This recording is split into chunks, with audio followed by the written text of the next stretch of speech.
Hi മക്കളെ, നമസ്കാരം. നമ്മുടെ പ്ലസ് വണ്ണിലെ മലയാളത്തിലെ ഊഞ്ഞാലിൽ എന്ന പാഠം, അതിൻ്റെ ഏറ്റവും ചുരുങ്ങിയ സമ്മറിയും ചോദ്യോത്തരവും സെറ്റാക്കുന്ന വീഡിയോയിലേക്ക് മക്കൾക്ക് സ്വാഗതം. കൃത്യമായിട്ട് സെറ്റാക്കി വെച്ചോളം. പാഠഭാഗം എടുക്കുന്ന സമയത്ത് എന്ത് ചെയ്തോളണം, കാര്യങ്ങൾ മനസ്സിലാക്കിക്കൊള്ളണം. നിങ്ങൾ ചെയ്യേണ്ടത് ആദ്യം ആ കവിതാഭാഗം ഒന്ന് വൃത്തിയിൽ സാവധാനത്തിൽ വായിച്ചതിന് ശേഷം ഈ ക്ലാസ്സിലേക്ക് വന്നിരിക്കുക. പാഠ സമ്മറി സെറ്റായിരിക്കും, ചോദ്യോത്തരം സെറ്റായിരിക്കും. ഓക്കെ, നമുക്ക് ആരംഭിക്കാം. പാഠഭാഗത്തിൻ്റെ പേര് ഊഞ്ഞാലിൽ, യൂണിറ്റ് 3-ലെ 2-ാമത്തെ ചാപ്റ്റർ. വൈലോപ്പിള്ളി ശ്രീധരമേനോൻ്റെ കൃതിയാണ്. അപ്പോൾ ആരായിരുന്നു വൈലോപ്പിള്ളി ശ്രീധരമേനോൻ? കേരളീയ ജീവിതത്തെ സമഗ്രതയിൽ ആവിഷ്കരിച്ച കവിയാണ് വൈലോപ്പിള്ളി ശ്രീധരമേനോൻ. അദ്ദേഹത്തിൻ്റെ കവിതകളെ കാച്ചിക്കുറുക്കിയ കവിതകളെന്നും അദ്ദേഹത്തെ കാച്ചിക്കുറുക്കിയ കവി എന്നും എന്ത് ചെയ്യാറുണ്ട്, വിശേഷിപ്പിക്കാറുണ്ട്. 1911 മെയ് 11 എറണാകുളം ജില്ലയിലെ കലൂരിലാണ് ജനിച്ചത്. മരണം 1985 ഡിസംബർ 22. കന്നിക്കൊയ്ത്ത്, കുടിയൊഴിക്കൽ, ശ്രീരേഖ, ഓണപ്പാട്ടുകൾ, മകരക്കൊയ്ത്ത്, വിത്തും കൈക്കോട്ടും, കടൽക്കാക്കകൾ, കയ്പവല്ലരി, വിട തുടങ്ങിയവ അദ്ദേഹത്തിൻ്റെ പ്രധാന കാവ്യ സമാഹാരങ്ങളാണ്. കേന്ദ്ര കേരള സാഹിത്യ അക്കാദമി പുരസ്കാരങ്ങൾ, ആശാൻ പുരസ്കാരം, വയലാർ അവാർഡ്, വള്ളത്തോൾ പുരസ്കാരം തുടങ്ങിയ നിരവധി ബഹുമതികൾ വൈലോപ്പിള്ളി ശ്രീധരമേനോന് ലഭിച്ചിട്ടുണ്ട്. പാഠഭാഗത്തിൻ്റെ സംഗ്രഹത്തിലേക്ക് വരാം. ദാമ്പത്യ ജീവിതത്തിൻ്റെ സാർത്ഥകതയെയും നിരർത്ഥകതയെയും കുറിച്ച് ഒരേപോലെ പാടിയ കവിയാണ് വൈലോപ്പിള്ളി ശ്രീധരമേനോൻ. ദാമ്പത്യ ജീവിതത്തിൻ്റെ സാർത്ഥകതയെയും നിരർത്ഥകതയെയും കുറിച്ച് ഒരേപോലെ പാടിയ കവിയാണ് വൈലോപ്പിള്ളി. ദാമ്പത്യത്തിൻ്റെ മനോഹാരിതയും അനുരാഗത്തിൻ്റെ സൗന്ദര്യവും അവതരിപ്പിക്കുന്ന കവിതയാണ് ഊഞ്ഞാലിൽ. ദാമ്പത്യത്തിൻ്റെ ഭംഗി, അനുരാഗത്തിൻ്റെ സൗന്ദര്യം രണ്ടും നല്ല രീതിയിൽ ഊഞ്ഞാലിൽ എന്ന കവിതയിൽ അവതരിപ്പിക്കുന്നുണ്ട്. കവിതയുടെ പ്രധാനപ്പെട്ട ആശയതാണ് യൗവനകാലത്തെ അനുരാഗത്തെ വാർദ്ധക്യകാലത്ത് ഒരു തിരുവാതിര നാളിൽ അനുസ്മരിക്കുന്ന വിധത്തിൽ എഴുതപ്പെട്ട കവിതയാണിത്. സെറ്റാക്കിക്കൊള്ളുക. യൗവനകാലത്തെ അനുരാഗത്തെ വാർദ്ധക്യകാലത്ത് ഒരു തിരുവാതിര നാളിൽ അനുസ്മരിക്കുന്ന വിധത്തിൽ എഴുതപ്പെട്ട കവിതയാണ് ഊഞ്ഞാലിൽ എന്ന ഈ കവിത. ജീവിതത്തെ ഓരോ സെക്കൻഡിലും പ്രത്യാശയോടെ സമീപിക്കാൻ ഈ കവിത പ്രേരിപ്പിക്കുന്നു. കവിതയിൽ ഒരു യുദ്ധകാല പശ്ചാത്തലവും നിഴൽ വീഴ്ത്തുന്നുണ്ട്. ഒരു യുദ്ധത്തിനും ഒരു ദുരന്തത്തിനും മനുഷ്യരെ അല്ലെങ്കിൽ മാനവികതയെ തകർത്ത് കളയാനാവില്ല എന്നും അത് അതിജീവിക്കുക തന്നെ ചെയ്യുമെന്നും കവി പ്രത്യാശിക്കുന്നു. വയലാറിൻ്റെ അതേ ആശയം തന്നെയാണ് എന്ത് ചെയ്യുന്നത്, വൈലോപ്പിള്ളി ഇവിടെ മുന്നോട്ട് വെക്കുന്നത്.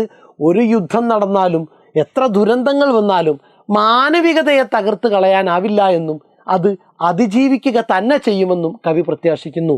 തിരുവാതിരയുടെ പശ്ചാത്തലം ഊഞ്ഞാലിൽ എന്ന കവിതയുടെ ഭാവഭംഗിക്ക് മാറ്റുകൂട്ടുന്നു.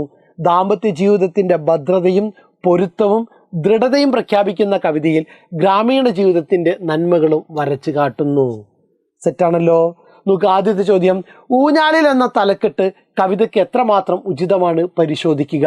ഊഞ്ഞാലിൽ എന്ന തലക്കെട്ട് തിരുവാതിരയും തിരുവാതിര രാത്രിയിലെ ഊഞ്ഞാലാട്ടവും പ്രതിപാദ്യമായതുകൊണ്ട് പ്രഥമ ദൃഷ്ടിയിൽ തന്നെ ഈ കവിതയ്ക്ക് ഊഞ്ഞാലിൽ എന്ന ശീർഷകം അനുയോജ്യമാണ്. തിരുവാതിരയും തിരുവാതിര രാത്രിയിലെ ഊഞ്ഞാലാട്ടവും പ്രതിപാദ്യമായതുകൊണ്ട് പ്രഥമ ദൃഷ്ടിയിൽ തന്നെ ഈ കവിതയ്ക്ക് ഊഞ്ഞാലിൽ എന്ന ശീർഷകം അനുയോജ്യമാണ്. മറ്റ് ചില യുക്തികൾ കൂടി ആ ശീർഷകത്തിനുണ്ട്. ഒരേ സമയം ഭൂതകാലത്തിലേക്കും വർത്തമാനകാലത്തിലേക്കും ഭൂതകാലത്തിലേക്കും വർത്തമാനകാലത്തിലേക്കുമുള്ള ഭൂതകാലവും വർത്തമാനകാലവും ഈ കവിതയിൽ കയറിലെ ഇഴകൾ എന്ന പോലെ പരസ്പരം കെട്ടുപിണഞ്ഞു കിടക്കുന്നുണ്ട്. ഭൂതകാലത്തെക്കുറിച്ച് വർണ്ണിക്കുന്നു, ഉടനെ വർത്തമാനകാലത്തിലേക്ക് വരുന്നു, വീണ്ടും ഭൂതകാലത്തിലേക്ക് എന്ത് ചെയ്യുന്നുണ്ട്, വൈലോപ്പിള്ളി ഇങ്ങനെ പോയും വന്നും കളിക്കുന്നത് കൊണ്ടും ഊഞ്ഞാൽ എന്നുള്ള പേര് റെഡിയാണ്. ഇങ്ങനെ വർത്തമാനകാലത്ത് നിന്ന് ഭൂതകാലത്തിലേക്കുള്ള ഒരു ഊഞ്ഞാലാട്ടം കൂടിയാണ് ഈ കവിത. കവിതയിൽ അവതരിപ്പിക്കുന്ന ജീവിതവും സുഖ ദുഃഖങ്ങൾക്കിടയിലെ ഒരു ഊഞ്ഞാലാട്ടമാണ്. ജീവിതം എന്ന് പറയുന്നത് സുഖവും ദുഃഖവും ഒക്കെ സമ്മിശ്രമായിട്ടുള്ളതാണ്. കവിതയിൽ അവതരിപ്പിക്കുന്ന ജീവിതവും സുഖ ദുഃഖങ്ങൾക്കിടയിലെ ഊഞ്ഞാലാട്ടമാണ്. സുഖത്തിൽ നിന്ന് ദുഃഖത്തിലേക്കും ദുഃഖത്തിൽ നിന്ന് സുഖത്തിലേക്കുമുള്ള നിലയ്ക്കാത്ത ഊഞ്ഞാലാട്ടം. ഇതുകൊണ്ടെല്ലാം തന്നെ ഊഞ്ഞാലിൽ എന്ന ശീർഷകം കവിതയ്ക്ക് വളരെയേറെ ഉചിതമാണ്. സെറ്റാണല്ലോ മക്കളെ. Okay, next question. അങ്ങനെ ഇരുന്നാലും ഈ ഊഞ്ഞാൽ പടിയിന്മേൽ തങ്ങിന ചെറു വെള്ളിത്താലി പോലിരുന്നാലും ഭാര്യയെ ഊഞ്ഞാലിൻ്റെ മുകളിൽ ഇരുത്തി വർണ്ണിക്കുന്നത് ഏതുപോലെ എന്നാണ്, വെള്ളിത്താലി പോലിരുന്നാലും. ഊഞ്ഞാലിൽ എന്ന കവിതയിലെ ഈ വരികൾക്ക് സന്ദർഭത്തിൽ കൈവരുന്ന സവിശേഷമായ അർത്ഥമെന്താണ്? കുറിപ്പ് തയ്യാറാക്കുക. വൈലോപ്പിള്ളിയുടെ ഊഞ്ഞാലിൽ എന്ന കവിതയിൽ ഊഞ്ഞാൽപ്പടിയിൽ ഇരിക്കുന്ന ഭാര്യയെ വളരെ മനോഹരമായ ഒരു പ്രതീകത്തിലൂടെ കവി ആവിഷ്കരിക്കുന്നു. ഭാര്യയുടെ ഇരിപ്പ് മംഗല്യ ചിഹ്നമായ വെള്ളിത്താലി പോലെയാണ്. ഊഞ്ഞാലിൽ അവർ ഇരിക്കുന്നതും താലിച്ചരടിൽ വെള്ളിത്താലി കൊരുത്തിരിക്കുന്നതും തമ്മിലുള്ള രൂപപരമായ സാദൃശ്യം ഈ വരികളെ സൗന്ദര്യാത്മകമാക്കുന്നു. മംഗല്യ ചിഹ്നമായ താലിയെ ഈ സവിശേഷമായ സന്ദർഭത്തിലേക്ക് കൊണ്ടുവന്നത് ദാമ്പത്യത്തിൻ്റെ ദൃഢതയെ കെട്ടിയുറപ്പിക്കുന്നു. ഇപ്പോൾ സ്ഥൂല ശരീരിയാണെങ്കിലും വെള്ളിത്താലിയുടെ ഭംഗി ഭാര്യയ്ക്ക് ഇപ്പോഴും ഉണ്ടെന്നുകൂടെ ഭർത്താവ് ഇവിടെ സൂചിപ്പിക്കുന്നു. വാർദ്ധക്യത്തിലും അണയാത്ത അനുരാഗമാണ് ഈ വരികളിൽ തെളിഞ്ഞു കത്തുന്നത്. നോക്കുക, വൈലോപ്പിള്ളിയുടെ ഊഞ്ഞാലിൽ എന്ന കവിതയിൽ ഊഞ്ഞാൽപ്പടിയിൽ ഇരിക്കുന്ന ഭാര്യയെ വളരെ മനോഹരമായൊരു പ്രതീകത്തിലൂടെ കവി ആവിഷ്കരിക്കുന്നു. ഭാര്യയുടെ ഇരിപ്പ് മംഗല്യ ചിഹ്നമായ വെള്ളിത്താലി പോലെയാണ്. ഊഞ്ഞാലിൽ അവർ ഇരിക്കുന്നതും താലിച്ചരടിൽ വെള്ളിത്താലി കൊരുത്തിരിക്കുന്നതും തമ്മിലുള്ള രൂപപരമായ സാദൃശ്യം ഈ വരികളെ സൗന്ദര്യാത്മകമാക്കുന്നു.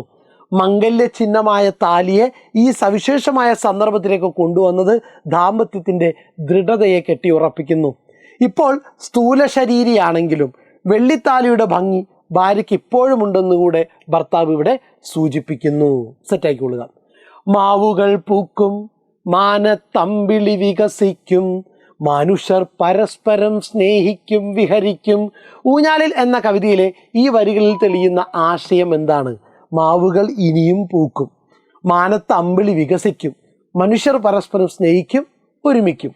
കാലവും രീതികളും മാറിയാലും മനുഷ്യൻ എന്നും ജീവിതത്തെ പ്രസാദാത്മകമായി നേരിടുകയും ജീവിതത്തിൽ സന്തോഷവും സ്നേഹവും കണ്ടെത്താൻ ശ്രമിക്കുകയും ചെയ്യും. ഏത് ദുരിതത്തെയും അതിജീവിക്കാൻ മനുഷ്യന് കഴിയുന്നത് അവൻ്റെ ഈ പ്രസാദാത്മകത കൊണ്ടാണ്. കാലവും രീതികളും മാറിയാലും മനുഷ്യൻ എന്നും ജീവിതത്തെ പ്രസാദാത്മകമായി നേരിടുകയും ജീവിതത്തിൽ സന്തോഷവും സ്നേഹവും കണ്ടെത്താൻ ശ്രമിക്കുകയും ചെയ്യും. ഏത് ദുരിതത്തെയും അതിജീവിക്കാൻ മനുഷ്യന് കഴിയുന്നത് അവൻ്റെ ഈ പ്രസാദാത്മകത കൊണ്ടാണ്. സെറ്റ്.